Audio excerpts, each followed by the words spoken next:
Rock. Hey, welcome to the Mick and Pat show. Pat's over here looking like a monkey humping a football trying to open his beer. With a rusty pair of pliers. You know, we have, I think, 5 bottle openers within 20 feet of us. I'm going to get it. Anyways, if you're joining us here, a little special treat for you right now. If you can hear this playing in the background, it is the soundtrack to the SimCity 4 Deluxe Edition. That's right. Some of you may remember playing this game on your good old like Windows. Bet you could play it on like the Windows XP. But dude, I just remember this soundtrack being like insanely just hype because you're building your city. Yeah. And there's just all this hustle and bustling, and you see like the sky towers, like the scaffolding going up around them, and then the tarps and stuff, and then they go down, and you got a skyscraper there, and you know people are starting to talk about. They're like, the city's nice, but the traffic's bad, and then some people are like, I sure do wish there was more police, and then they're like, too many police officers, and it's kind of like, it's wonderful though. I love this game, and then every time you get frustrated with a game. And like everyone's being mad and everyone's like, you see all your little Sims walking around protesting. You're like, all right, that's it. And you just create a volcano in the middle of the city. All right, that's it. And then meteorite. That honestly was my favorite thing, was just making a city and then sending a shiz load of just natural disasters at it. Just an authoritarian dictatorship, deep state, able to alter the natural Here's the thing, world bro. around them regime. Here's the thing. When I was in like, I don't know, 5th grade when I was playing this game, I would watch my grandfather play it, and my grandfather played it religiously, dude. Really? He was he loved it. He had it on his work computer at home, and he would open up so nice. And he had like really good cities, but my grandfather is like a electrical engineer who worked for a news station as like their head engineer. Okay. And so he just has a lot of knowledge about how cities work, right? He knows like all the things you need to do and how to kind of follow like the process of taking something from like a town to a city to a metropolis. And I didn't know jack all about that. I was just like building my city. I was like, all right, cool. So we need more zoos. No, exactly. No, I'd like look at the thing. It's like, so it says I have $1 million. How about 3 baseball fields? And like, it's just like 3 baseball fields and 17 police stations. Cause I'm going to send aliens to attack, and the police are going to have to stop them. And I would do that, and then I'd like put military bases and airports. Then like the like 15 residents living in like rural houses, just surrounded by like the most expensive, governmental buildings and stuff, would be like protesting, and they're like, it's just too busy here, and there's not enough infrastructure for like local folks, and like that's what comes up on like the little chat, right? It's like it's supposed to be like news headlines, and then like my city planner, every time, this is how you know your city was going downhill. The city planner comes in, he's like, well, sir, we can always open up a waste management facility that will bring in tons of money, and I hear the gases coming off of it make a beautiful sunset. And it's like, everyone's going to complain the moment you make a waste management center of like, it stinks. It's pollution. But it's always like the last ditch effort. Be like, well, let's make some money. And I just like, I remember I got to like 6th grade or something like that. And I had like started having my first like actual social studies class on an economy. I was like, maybe, what if I didn't spend all $1 million in the first 5 minutes? Like, what if I just had that $1 million and I built like enough houses for let's go 1,000 people. What is that? 100 families. I guess that's more like 500 families, 300 families, and a bank, and a park, a police station, fire department, and a couple schools. I was like, oh my gosh, people love schools. I just realized, I was like, man, there's something to this. And I just remember like the more I figured it out, I got into it. I eventually downloaded a mod where it was like SimCity on Mars. It was cool because you had like all these new different aspects of like trying to keep a population, like a city on Mars, alive. The best thing was you would generate with like randomization. It would generate essentially like a pretty close to like, I guess you could say like a state, or probably like multiple state size, like close to like something like the size of Texas. And it'd grid it up for you automatically. And you just click a grid and it gave you $1 million to start a city there. And whenever your city grew big enough, you just connected it with a road to the square next to it, and then you'd back out and you'd see your cities connected, and they'd have intercommerce.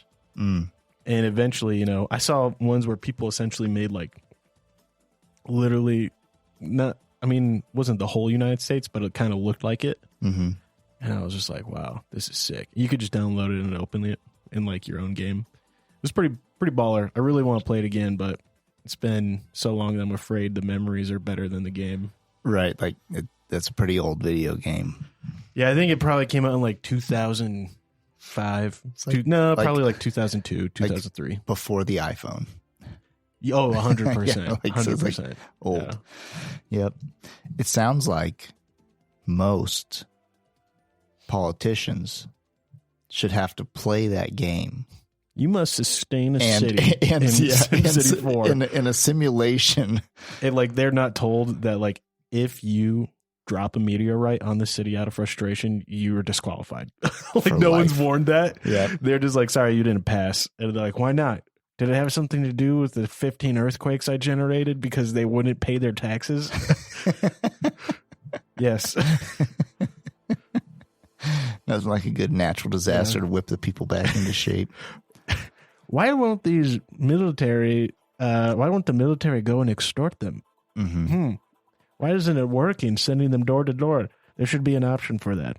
That's how all old politicians sound in my head. Oh, yeah. They kind of sound like the Monopoly Man. Imagine that's how the Monopoly Man sounds. I agree. And we had a lot of rain this year, right? A lot of rain, dude. A lot of rain this year, and a lot of people were complaining about it, which is fine. Maybe. Not this guy. But I'm just saying, we live in a really dry tinderbox of a state, and it's good to have a good rain year. And God bless those farmers out there living on a prayer. And, the rain helps them. The hail doesn't. So it's a 50-50, hailstorm comes in instead of a rainstorm. But I like the rain. I enjoy it's funny because people were complaining about the rain who like work inside. And I kind of work outside a lot. You work where all the rain coagulates. I like working where the rain is. And I like it. Sometimes it's a pain, whatever. But anyways, it's refreshing and good. And all that to say, there was something going around about saying that the government, whoever that is, local, city, or, the Illuminati, whoever it was generating all this rain. Seeding the clouds. To stop climate change. Yes. So, when I hear that, I think to myself, that's total BS. And then I go, what is possible? Like what? And is it that bad that they're doing that if they are? So I honestly have zero education on this. I haven't even read an article on it. I heard somebody who I respect complaining about cloud seeding, and it made me question their. So when you respect like an individual, a part of our community, or like an online persona? No, like a person who like a person that I talk to face to face, And they were complaining about the rain and also freaking out about the government seeding the clouds and whatever health effects that would bring on us. They were jacking with stuff. Gotcha. So is cloud seeding a thing? I mean, well, I know it's a theory. Craig, go ahead and pull up this stuff so I'm not talking out my wazoo. Because here's the deal. The classic contrails versus chemtrails, there's always someone posting a picture online because United Flight 772 just took off out of DIA. And yeah, the exhaust left a stream in the air and you can see it. that would be a contrail.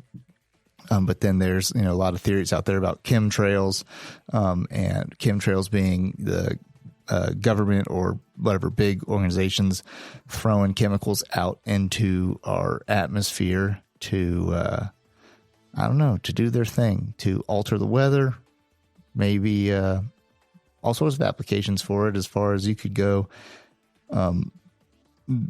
If it's possible to do this, I'm sure it's like sky's the limit, pun intended, on what you could do with a chemtrail. So here's all I got to say while Craig's looking stuff up. I remember the conversation about cloud seeding back when I was in like middle school, like the science, because I remember my science teacher being really concerned about climate change. And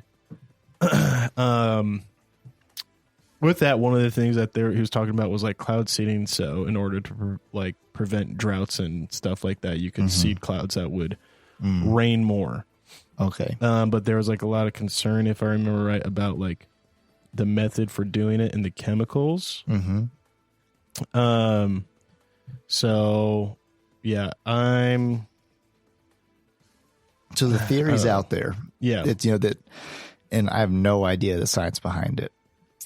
If I could wager a guess. It's more than a theory, I think, but I'm just going to let Craig speak once he gets his stuff found, because I don't know. Yeah. And the funny thing would be, we're going to change the climate to combat climate change based off of a very short amount of years. Because here's what I think is funny. If you're going off of a theory that the rock has been spinning for, a couple billion times around the sun, and then I'd say you can see where humans do affect their environment. That is 100%.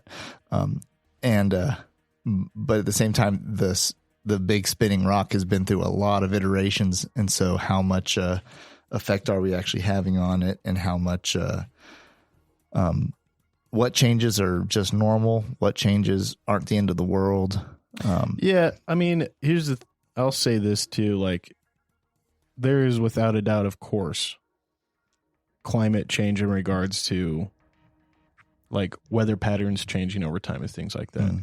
And without a doubt, mankind is entirely capable of changing their environment. I mean, look at Los Angeles. Do you know what Los Angeles was like 50 years ago? A desert. It was a desert up against the beach. It's insane when you see photos of like the farmland that was there, and like even what it looked like before the farmland. And then after the city came along and they pulled all the water away from the farmland, it was like people showed up. It was a desert with some decently fertile soil, but like no water. So then they started having to bring all the water down into the valley to create farmland, made these beautiful orchards. And then the city boomed and they pulled all the water away from farmers. Great movie about this is Chinatown with Jack Nicholson. Phenomenal movie about the seediness back in like the 40s and 50s about water rights in LA, and like straight up like it's when it really big changes started happening. But yeah, and then when you see the photos after they take the water away from the farmland to the city, you can see like all the farmland turned back into the desert. And honestly, if LA wasn't covered in asphalt, it would be a desert. It's crazy. But okay, so Craig says that he's got results for us. Go ahead, man. Cloud seeding is a real scientific technique aimed at encouraging precipitation from clouds. Essentially, the idea is to disperse substances into the air that act as cloud condensation or ice nuclei, encouraging clouds to release their moisture as rain or snow. The most commonly used substances include silver iodide, potassium iodide, and liquid propane. This method has been deployed for various reasons: increasing rain or snowfall in areas of need, reducing hail damage, and even controlling fog in some instances. However, It's worth noting that while the science behind cloud seeding is well established, its effectiveness can vary based on a range of factors like atmospheric conditions, the type of clouds, and so on. Governments and organizations use cloud seeding especially in regions facing drought conditions, hoping to increase water reserves. But there's still ongoing research about its long-term effects and efficacy. So yes, cloud seeding is very much a real practice, although it's not a magical solution to all weather-related problems. Dude, thanks, man. Wow. Appreciate that. That's incredible. My biggest thing, hearing that, like, yeah, that's some like pretty interesting points. And I get that Craig just probably read off the wiki. But I hear potassium iodide, silver iodide, and liquid propane as the means for creating the clouds, which makes me immediately want to look up those concerns. See what those do to you. And for me, my thing about it is like, I understand that you can do that, but how much of it does it take to make a whole cloud? Because if you're doing it through, I assume they deliver it through airplanes. Yeah, I mean, it's got to be or balloons, I wonder. Or balloons or something. But so whatever it is, the sheer size of what a cloud is compared to a plane, and even the amount of whatever chemical they can carry on it. I guess I just don't. I just have trouble comprehending it. And so it's interesting, and I think that if we can do it, why not do it? Because of the lack of rain we're having in lots of places, lots of spots that are having droughts and issues with water, especially long-term droughts. But then, like you're saying, these chemicals that they're using, what are they? What do they do if you put them into the air? Well, I think one, I think we should get Craig a better mic, and two, I don't think actually Craig I don't think we should be giving him a lot of airtime. I agree, because here's one of the secrets: Craig has a decent voice. Hey, don't want anyone saying, "Hey, you guys should have Craig on the mic more often." Because then that takes away from the whole show. Then it'd be the Mick and Pat and Craig show, and that's too much. And the Mick, Pat, and Craig show, people would just be saying Mick Pat, like that's a last name, Mick Pat. Mm-hmm. It's like no. So it's just the Mick and Pat. We can't give him too much power because we play our music through a boombox, and that's the microphone he was speaking into. I think he was just leaning down on the ground. Craig was laying on the floor while he gave that spiel into our little microphone. It seems like silver iodide via the EPA says like it can have injury. It gives says possible residual injury to humans and other mammals with intense or chronic exposure. But I doubt like you would really be getting an intense or chronic exposure. Like if you drank a concentrated spoonful of it. It's guaranteed that the Surgeon General says it gives Californians cancer, but if you live outside of that state, you're fine. Amen to that. You know what I'm saying? California just gives you cancer. Just living there. Californians' resistance to cancer is just it's I don't get it. They can't hang. Their resistance to cancer? It's just on the back of everything you read, it's I don't think they have resistance. That's what I mean. I think everything in California gives you cancer. Everything. Yeah. Especially the chemtrails. Smoke break.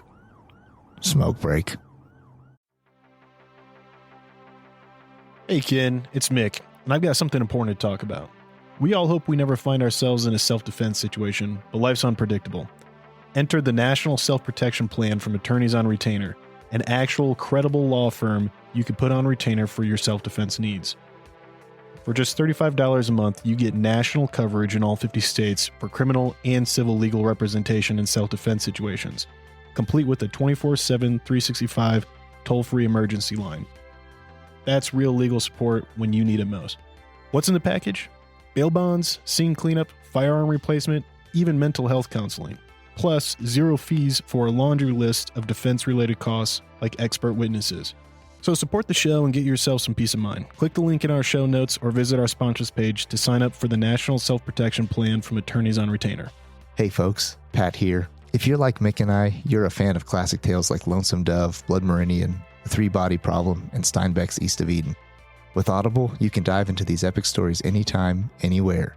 Sign up for a free month, and your first audiobook is on the house. To start your free trial and support our show, click the link in the show notes or swing by the sponsors page on our website. Want an awesome website for your podcast? Check out Podpage. We use it for the Mick Pat show, and it's a game changer. Set it up in minutes, no coding needed. Support the show by using our link to get started. Your podcast deserves a home as great as ours. Podpage, the one-stop solution.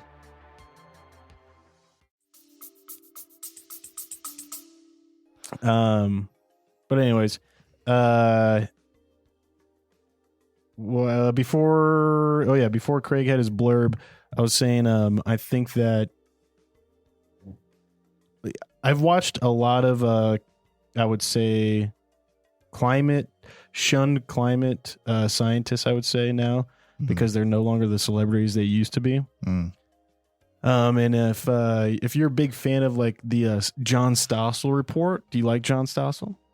I don't know who that is. Bro, you know who John Stossel is. We used to watch him in school sometimes.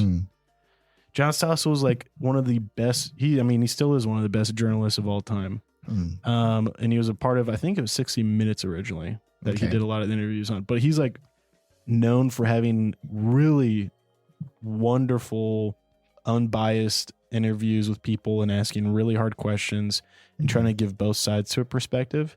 And also saying, here's my opinion, just so you know where I stand. But here's also what it seems like. And I might be wrong, or something like that. Like he has one where like I disagree with him on it, but he's pro legalizing sex work because he thinks it's like it would make it safer if it was regulated and taxable. And the people who choose to participate in it are still going to participate in it, whether it's legal or illegal. And I was like, I hear what you're saying. Still kind of disagree. Still don't think sex work should be legal, but essentially it is already with OnlyFans and porn. So I think we're kind of dealing with, a minutia here of keeping prostitution illegal while everyone's looking the other, like, giving it a blind eye to porn and OnlyFans. Right. Right. So with that though, like, he's pretty anti-climate change now, like anti the agenda, I would say, big climate change. He's a believer that like pollution is bad and we should do what we can to reduce it. But that like the science shows that like the amount of carbon we put out is like just not enough to have this grandiose impact that like everyone wants to attribute to. And the reason that there's like, and as much as we don't want to hear this, this is super controversial, right? But it's the truth. Climate scientists get treated like celebrities. They get flown around in private jets to talk at world summits, talk to world leaders, and they get a crap load of money from all around the world that's tax off writable, right? And it looks really good from, billionaires donating it. And he just recently had like one of these climate scientists on she was like, I felt like, a celebrity, a movie star. I was constantly flying around. I was treated to first class everywhere. People were always giving me money to go and speak to them and talk to them about like what their country should do to combat climate change. And her paper of all this like kind of climate doomsday stuff was examined and proven false. And rather than like shunning the people who proved it incorrect, rather than shaming them, she examined what they said and she's like, you're right. And because she said you're right, the climate community kind of kicked her out. Wow. And so like John Stossel has like 3 or 4 videos where he essentially just takes it down in regards to like the objectiveness of it, and how a lot of climate science is at best debatable, at worst absolute fraud, like fear mongering. And like, but like, don't get me wrong, we for sure as mankind have done things that have severely affected the environment around us in a negative way. However, I just do not believe that it is at a global scale something that should be addressed in regards to like forcing lockdowns in cities in order to like reduce pollution and things like that, car pollution. England and Ireland, have you heard about that? I was just about to say the same thing. I've briefly heard about it. From my understanding, it looks like they're doing some serious vehicle lockdowns on England and Ireland of the type of car you drive. It's stuff like if you drive an older vehicle, if you drive a diesel that's a certain age, you get you have to pay a penalty, monthly penalty on it. What else have you heard about it? Is that basically what's going on? Well, there's that, and it's going to essentially be like only the rich will have the money to like essentially drive whatever car they want still. Yeah. But the thing I was mainly talking about was the culling of livestock. Oh, because they've decided that livestock are one of the lead sources of like pollution. You know what? You said this is England and Ireland. Can we get a quick population lookup of how many people live on that rock? I can do that. On that wet rock that we freed ourselves from. Can I get a what? Okay, so here's the deal. What? Okay. Hey, we're friends now. We're friends now, and we are mates for across the pond. They sure are. But here's, I just am baffled at this because. So 67 mil. 67 mil. That's quite a few packed in that rock. On that tiny little island. Can I get a quick look up on like India? What's India's population? 1.4 bill. There we go. Okay, here's what we're going to get at for a brief second.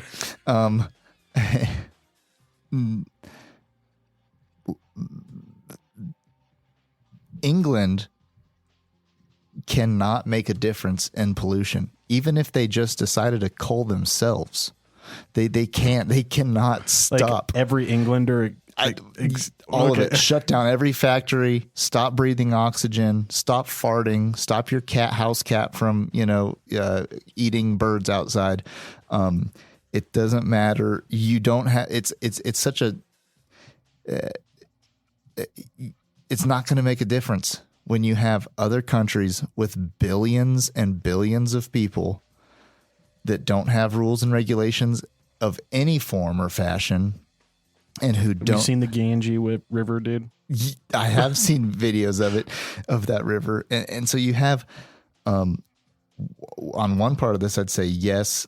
I think that it is. We need to be conscious of our environment around us, especially like locally of how we treat it.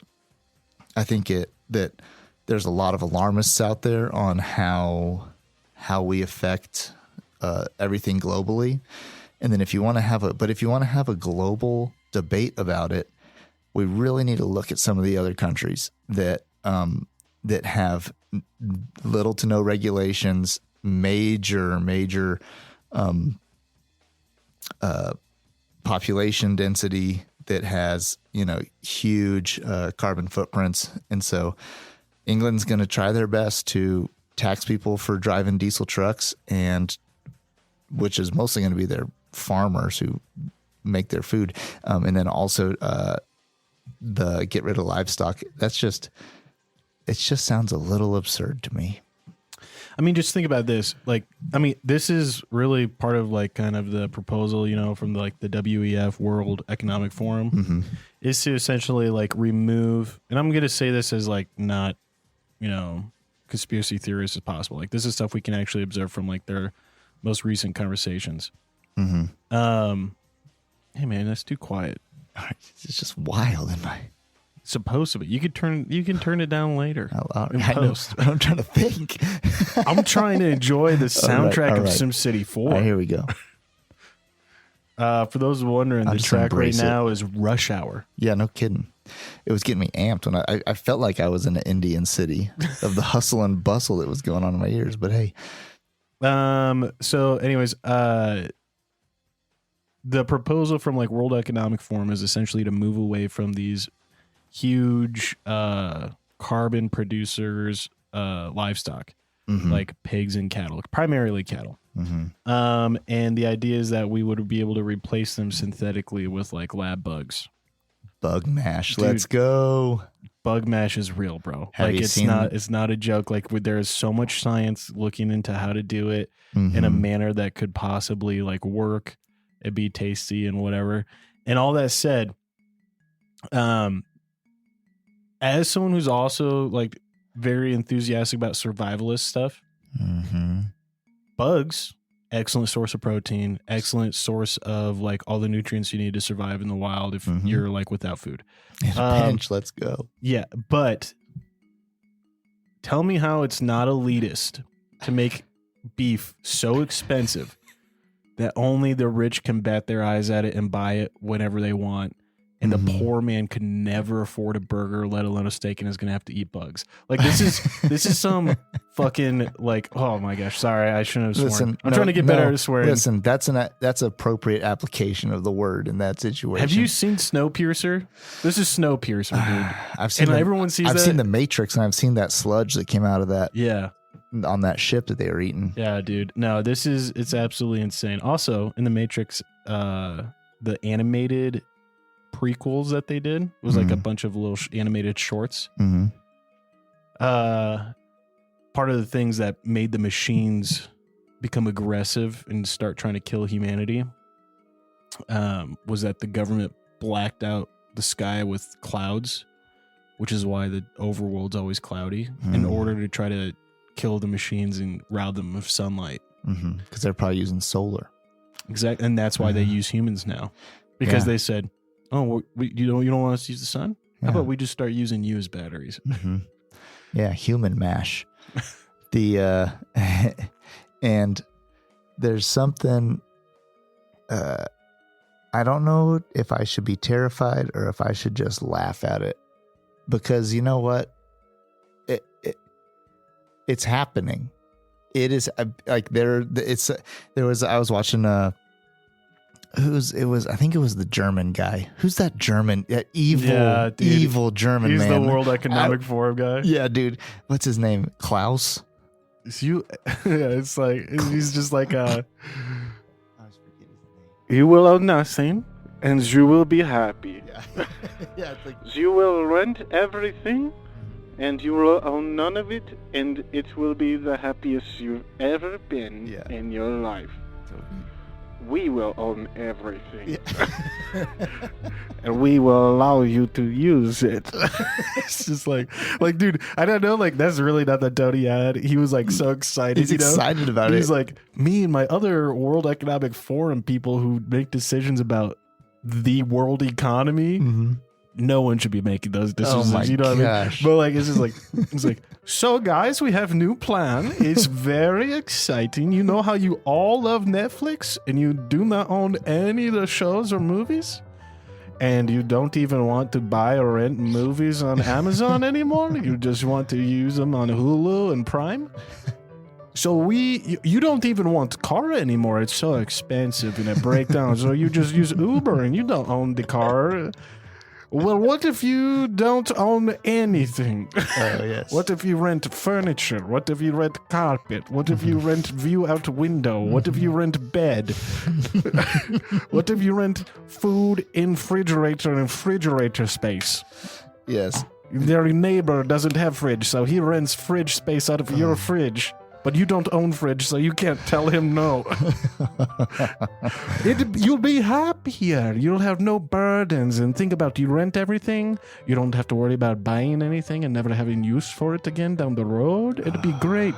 You just rent a toaster for only the toast you need it for and never have to worry about the toaster occupying space in your kitchen. Yeah. You're not happy with this? What are you doing picking up those guns? I know. Exactly. Put those guns down. Someone stop them. Yeah. That gun is rented. You do not own that guns. You just offended your Norwegian friends doing your German accent, but that's okay. that We know was what he Dutch. was saying. It was mixed. It got a little German there when he got real communistic, but hey, it's apropos. And you know what? Oh, that guy makes me so glad to be an American.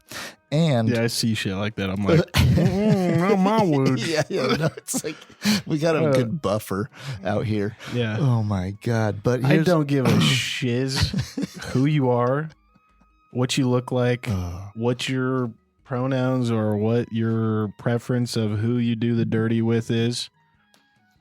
If you see someone like that proposing those things and you're like, I'm on your team. All right. Oh yeah. It does not matter. There's still some just red-blooded freedomists out there who are not going to stand for that sort of thing. Which we got to talk about that in a minute too, but go ahead. And so I think it's something that we don't need to get stressed out about, whether it be climate change, globalists, digital currency, AI bots deciding that it's best to eat us instead of the sun power. We can get all stressed out about all that stuff, or we can just kind of laugh about it like we just did. But definitely don't turn a blind eye to it. Don't just bury your head in the sand about it, and don't go for the ostrich strategy of burying your head and acting like it's not happening, because it really is happening. It's not conspiracy theory stuff. There are very big, powerful people out there who are proposing loco things that the common man's got to keep his eye on if he wants to have a ribeye and own a picket fence. Mm-hmm. Pat, have you heard of our man Oliver?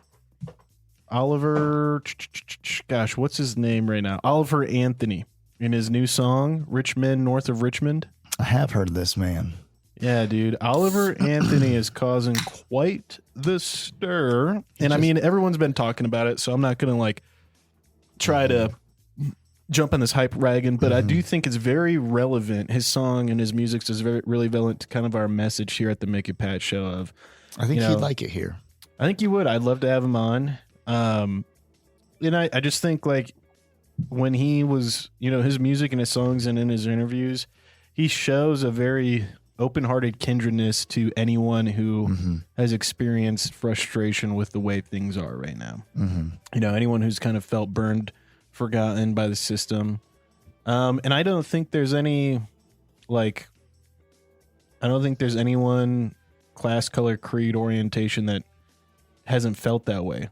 I mean, if we're being honest, the gay rights and trans rights and all that movement is the idea that they have been left behind. So I kind of don't understand why I see a lot of them going online saying man, this guy's right-wing fringe ultra nationalist Nazi. And I'm just like, what? Are we listening to the same song? Because it sounds to me like he's saying, hey, I'm with you. The rich men north of Richmond making all these decisions and, trying to keep us from coming together and figuring things out. That's who I have the problem with. And you should have rights just as much as I have rights. And he I don't know him. A good chance he doesn't agree with your lifestyle. If you're in that world, you might not agree with the way you live your life, but doesn't mean he hates you at all. Exactly. It's the fact that, and excuse me, he had I guess squirt causing a little bit of phlegm in your throat. I just popped open a classic sleepover beverage, squirt. I love the squirts. And wow, I think my throat's closing up. I have an allergic reaction. Anyways, for some background, if anybody is unfamiliar with this guy, basically he had 3,000 listens on his top song on Spotify. He had a couple hundred, maybe a couple thousand Instagram followers up until about 3 weeks ago, when his song Richmond, North of Richmond, blew up like crazy. He now has millions of listens. He has 1 million followers on Instagram. He has 1 million followers. That's huge. Overnight, man. Overnight success. I think the White House has 1.4 million followers on Instagram. The White House. And he has 1 million overnight. So he's dealing with some, he's personally going through, I I think a little bit of internal crisis of this like fame overnight, because he's just a farm boy who was picking his guitar and wrote some songs, and he just had a post come out where he's actually coming after the right right now. Did you see this? I don't know. Someone claimed that, but it doesn't seem very legitimate to me. He did. Well, basically, what he posted was he said, "Stop politicizing this song and using it for like lots of the right wing has like obviously latched onto him, but then been using him and his music as like a combatant of the left." And he came out with a post, which I'd say he's probably is right-leaning conservative from what I've seen from him, but he's like, don't politicize this song. This song was about everybody north up there, like everybody who's running this thing. Yep. And that's a left and right side problem as far as who's in power up there. Yeah, I mean, here's the thing. It's kind of hard. I don't have a lot of social media, right, either. So, like, sometimes it's hard to, like, sift through what is kind of trash speculation or attempts to, like, get people riled up. Because I did see a lot of stuff where people were, like, trying to be, like, they were taking an interview he did out of context of, like, he was like, yeah, I think diversity is a great thing for our country. Like, diversity is how... You know, I'm putting words in his mouth to you right now, but essentially it was like diversity is like what makes us great because we're a melting pot. And the idea is like people from all over the world come here and assimilate to America to help improve America and like keep it better and keep it on the edge, right? And a lot of people were like, wow, you right wingers are probably disappointed because he's pro diversity. And I was just like, okay. One, I don't even know a conservative who's against diversity. Like, I just don't. I don't know anyone in my life. Granted, I don't think I'm really that tight with, like, fringe right-wing conservatives, you know? Right. But I don't really know any conservatives who are like, yeah, we should just start segregating. Like, you know what I mean? Like, I can't think of a single one. And his, you know, his stance of diversity, I think is true. Is like, yeah, how do you think we won World War II? It was because a bunch of Germans and, you know, Jews from Europe came to America and said, yeah, so that sucks over there. By the way, we have this idea for a bomb. Right. And it's like, okay, all right. And if it wasn't for those people, like Oppenheimer wouldn't have had a team. You know what I mean? And it's like one of those things of like, America is built on people who decided to leave a bad situation and leave it all behind to be an American and assimilate into America. And part of the assimilation is America kind of gets to decide, like, whatever good traits you're bring those in. Anything that doesn't fit stays at the door. Yeah. But every nation does that, dude. Like, I don't know about you. I think we've talked about it, but like Europe, for the assimilation of like people from the Middle East, specifically Islam, and people who practice Islam, it pretty much like tries to re-educate them. Like, just so you know, you'll go to jail if you beat your wife here. Like, doesn't matter if it's in your house. You can't stone her if she cheats.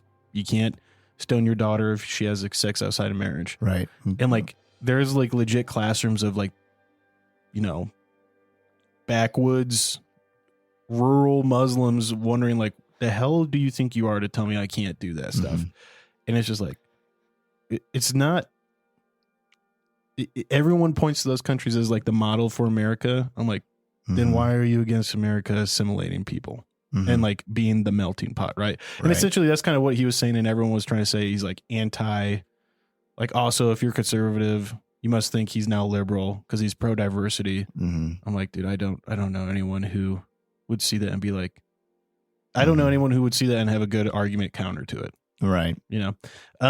But also he said a lot of stuff that I think is, I don't know about you, but when I think about the people he said who was on welfare in that song, he sings about it. Like, you know, the fat people on welfare who aren't deciding to get up and try to be better when they could be, right?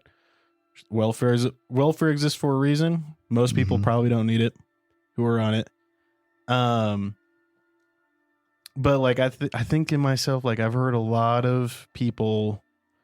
I don't know. It's hard to, maybe it ebbs and flows, but I think there's a lot of people who lean conservative, vote conservative, and are obese, on welfare, contributing nothing to society, living off tax dollars. Mm-hmm. You know what I mean? Maybe that's changed now.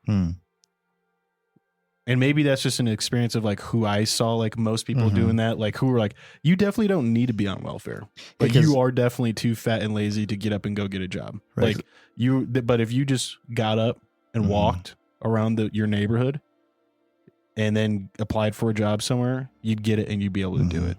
Yeah, I think it's less of a left and right thing, more of a poverty mentality thing. You know, I'm just saying in my depending on experience, most people right. I've seen are conservative, leaning on that. But again, most of those people I feel like live in rural places, and you only know them if you're family with them. Right. You know? Yeah. Because I feel like it'd be like if you just had to put like straight delineators on it, it'd be if you went and interviewed,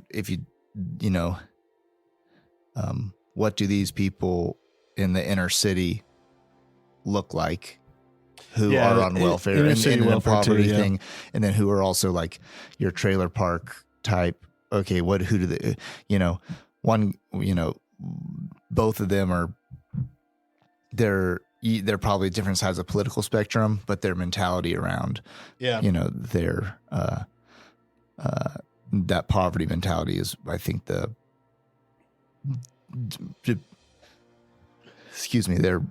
poverty mentality is what drives that, and their political leaning is just kind of based off their surroundings.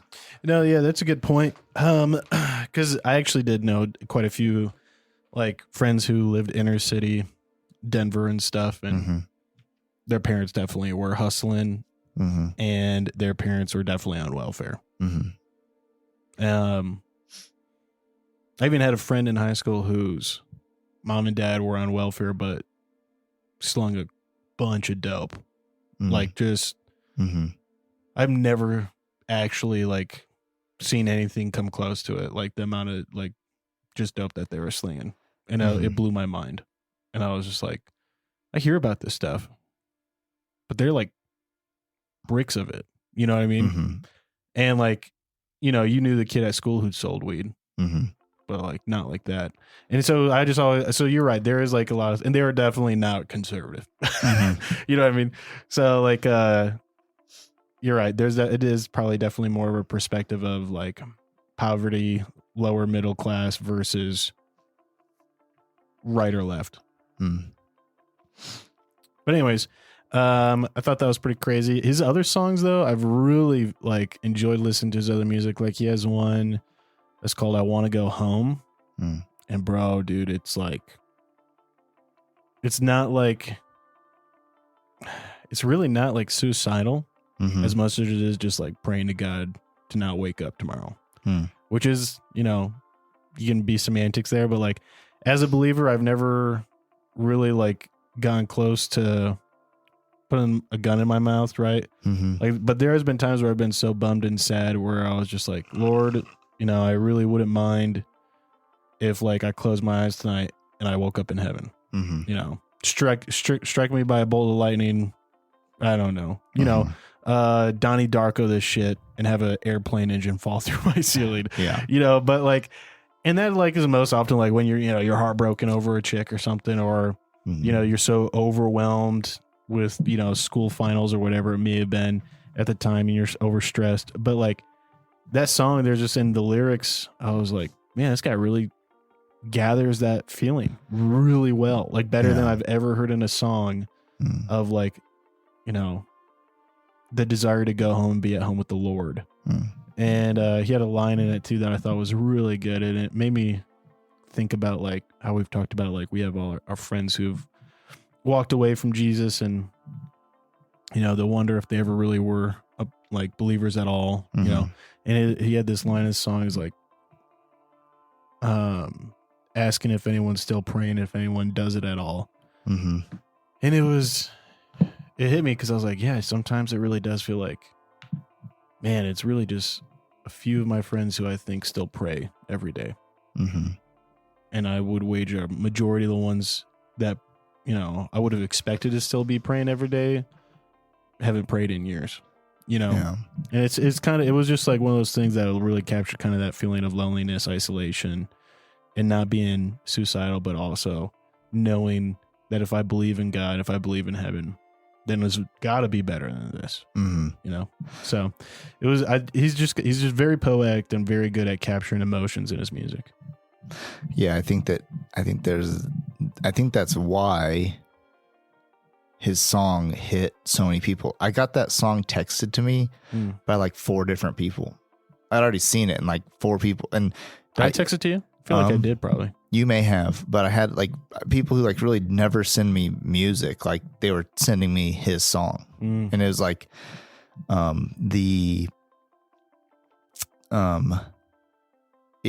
these people sending me his song, and I think it just connected with so many people, and what he felt in that song, the words he was saying, one hit like home for so many people, but then also his realness and there was no, he didn't, when he wrote that song, he didn't think about, what chart it was going to top. He didn't think about writing it for the producer. All he did was sit down and write a song about his own experience. Did you see the video that he released like a day before it went online? Mm-mm. So he did a video just recording his truck. He was like, so I've never really recorded much before. I've only played live shows. And, Richmond, north of Richmond, is going to go live tomorrow on Radio WV, Radio West Virginia, which is a YouTube channel. They just pretty much put up like really good country musicians, bluegrass, local folk musicians. And he's like, we'll see, it'll be the first time doing anything like an actual studio recording. And who knows what's going to happen, but just want you all to know I appreciate you for sticking with me this far, and hopefully it rides out well, God bless. And like, it's just like, geez, bro. Like you're looking at him, it's like him and his dog in his truck, and it looks like it's raining outside. And you're just like, that man died when he went to bed that night. Yeah. Yeah. Because the next day was a new man. You know what I mean? Like his life was never going to be the same. Oh yeah. Like his Spotify profile picture is literally like a profile picture. It's a picture of him with his dog in the background. Yeah. It's just phenomenal. Like, there was, from what I can tell, no PR team, no, big social media. Well, I don't think he's signed with anyone yet. And I hope he doesn't. Yeah. He doesn't need him. Yeah. So hopefully he personally makes really good money from this exposure. Hopefully he doesn't either one, get wrapped up in it, or two, get jaded by it. Yeah. My big hope is that he just that people just end up laying off. Like that they realize like it's not getting enough clicks or hits to be trying to make a controversy out of him. Just let the man do his thing. Let the man make music. Let people listen to it and enjoy it. But anyways, glad we got to talk about that. I've been meaning to talk about that for a little while, but you were sicky last week. I was down for the count. In that kind of note, kind of country. I'm almost done with Lonesome Dove. Oh yeah. And you got to get on it, dude. I got to catch up. Did you get the Audible book yet? No, I'll do it tonight. Bro, you were so sick last week. You had hours of time you could have been listening to it. I know. Dude, I just got to this part where, and this doesn't spoil anything. No. I just got to a part where a bull, a Texas Longhorn, is in Montana as they've made the drive up. And a grizzly bear comes out, and there's like the standoff because all the other cattle run off. The horses have never seen a grizzly bear and like are frightened. Even the best horses in the remuda, and they're discussing like, what do we do? We're like too far away to shoot it, and that longhorn's gonna go over there, and if it goes over there and gets torn to shreds, we won't have a bull. Yeah, because it's like, I don't even, has been boning the whole time up here. So he'll probably have a few bulls here soon, right? But like, it was kind of like one of those things of like, that ornery bull's been with him the whole ride. And it's a younger bull too. Like, it's not like the biggest bull you've ever seen. It's like a young, just on its lonesome Texas Longhorn. And they're like, everything they're trying to do is try to get their horses closer so they can like scare this grizzly off, shoot it off.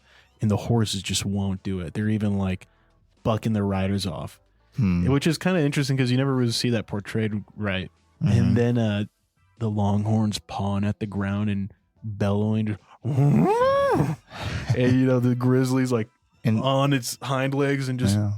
and then it gets on all fours and they start kind of sidestepping. And then the bull charges, bro. And it has to be one of the best literary descriptions I've ever seen in my life, because or ever listened to in my life. I guess I didn't read it, but just listening to it narrated and the way it's described, this fight scene between them, it's just absolutely mesmerizing. And like, it feels like someone's describing, you know, a T-Rex fighting a Triceratops, you know, like just like, it's like a classic, like apex predator versus thing with horns. Like, it's awesome, bro. It's so good. And it just took me immediately. I was like, good God, can you imagine being someone who, you know, maybe you were in one of the armies, north, south, whatever, in the Civil War, but you've pretty much spent your whole life now in Texas. You've seen some black bears, you've heard of grizzlies, you've seen pictures, but the biggest damn thing you see all the time is Texas Longhorns. And then you get somewhere for the first time in your life, your horse won't walk forward. And it's this horse you trust is bucking you off, and you can see this giant golden brown bushel of fur standing on hind legs. And you're like, that's going to kill that Longhorn. That's going to kill the biggest thing I've ever seen in my life. And now I'm really scared. You know what I mean? I was trying to picture like what it was like to be those guys getting up into that country, being the first ones up there. It'd be wild. And it's funny too. It's probably it was probably the biggest thing the grizzly'd ever encountered besides another grizzly. It was like, it's a big guy. It's got some, there's moose. Some big horns. You know what I mean? You know, moose and stuff. Yeah, those big old pointy horns. Oh man. Yeah, I'm a really big fan of the idea of doing a book club. Me you know too. What I mean? Me too. I was editing one of our other podcasts where we talked about Blood Meridian, and I've become a big book guy. So we need to. I think we'll start doing it. I think we we'll have a couple other people on for it too. But I was thinking too, like certain. Who do you books, think would come on? I think a couple folks would come. I think a couple folks would listen to it or read it and then hop on. And I was thinking too, though, do we do like a whole book in one sitting? Because I mean, that's hard, but I'd be down to do it. And like I think the big books that I like Blood Meridian, Lonesome Dove, those are big ones. They have acts though. You know, it's like acts 1, 2, 3. And so I'd be down to discuss like the acts, you know, all right, and brevity and stuff. But I feel like it's best to talk about them after having read them in completion. Right. Because then at that point, you know, if you talk about act 1, it's 3 weeks later before you talk about act 2, anyone who hasn't been reading them or listening, you know, might forget what happened. That's true. So doing like back-to-back episodes of like book club, all right, Blood Meridian, act 1, 2, 3. Yeah. I think that'd be cool. I mean, you got to catch up, dude. All right. I essentially listen to a book a month, sometimes two. I'll catch up. I'll catch up at lightning speed. It'll be incredible. There's some D&D books that are out there that are they're pretty well written. They're like pretty popular. Like I would say, like they don't even have to be young adults because they can be pretty graphic at times. I would say like violent, you know. But my wife, Billie Jean, started going to a ladies' book club. Oh, really? And it's going to be her turn soon to pick a book. I said, babe, how funny would it be if you told them ahead of time that the book you'd be picking is book 1 in the 27 book series of Drizzt Do'Urden, the dark elf from Menzo Berenzon. And like, I was just like, tell all those girls that's the first book, please. And then you can pick them out with like whatever it really is. But it'd be so funny. And then like, the irony would be like, how many of those girls are just going to be polite enough to not say something to her, but just like make their own group message and just be like, what? We have to be done with this. She wants us to read what? You know, I think this is good. This is good. Well, thanks for joining us here at the Mick and Pat show. We appreciate you, Ken. Definitely stay tuned as things have been getting finalized. I know we've been talking about it for a while, but honestly, it's just way more work than I ever thought it was going to be to get up like a company set up and get like things in order with like our company name on it and, you know, joint access bank account and all that jazz. I'm happy we're doing it together because you already have experience doing that stuff. But dude, I'll be honest, it's been a stressful thing. It's a lot of work. Truth be told, getting that website done is taking a backseat to kind of the more financial idea of things and getting things filed. So anyways, Ken, soon we'll have a website out. Soon you'll be able to see a number there and call in and leave us voicemails. We'll, you know, play them on air. If you're family, please don't call us and leave family matters on the voicemail. It won't get played out. Just Pat and I will hear your family baggage. But yeah, it would kind of be cool. We want to do like a life advice segment, you know, where you call in and ask a question and we give you terrible advice. I'll have an email listed on the website too for just like any kind of feedback or questions or anything like that. And then Pat's been just perusing, but seems like we might have a Patreon soon. Yeah. Patreon action, so you can support the show if you'd like to get on there and help support the show, help it go somewhere. We'd love that. So we're getting that all squared away. Yeah, all 35 of our Papua New Guinea village listeners can, you know, use the village budget to support us for making podcast episodes. This is true. Just kidding. You spend that money better than else. That's the one thing. I'm just going to make fun of anyone who gives us money. Oh, yeah. You know, like, it doesn't matter what tier it is on the podcast page. Like, there's other things to spend your money on. Don't give it to me. But if you want to, because you have a shame kink, you know, you like people making fun of you, I'll do it happily. I'll dance. I'll be your monkey. Alrighty. Thanks for joining us, kid. Till next time. Till next time.